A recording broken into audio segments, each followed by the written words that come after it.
এখানে কোন হাফেজ সাহেব আছে ভিতরে? একটু হাত তুলবেন হাফেজ। মাশাআল্লাহ, একজন আছে।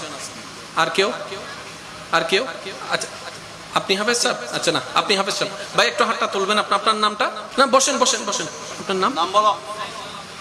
জি, সাইদুল আলম হামিম। আপনি কত বছরে কোরআন হেফজ করেছেন? কয় বছর লেগেছে মুখস্থ করতে? কয় বছর? জোরে বলেন না, কয় বছর? 3 বছরে পৃথিবীর শ্রেষ্ঠ কিতাব মুখস্থ করে ফেলছে।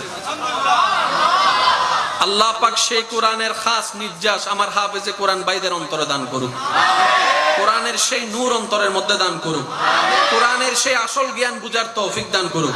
সেই জ্ঞান দিয়ে মানব জাতির ইসলাম জাহানের খেদমত করার তৌফিক দান করুন। বড় থেকে বড় আলেম হওয়ার তৌফিক দান করুন। এবার বলেন কয় বছর? জোরে বলতে হবে, কয় বছর? 12 মাস। কয় বছর? 3টা বছর।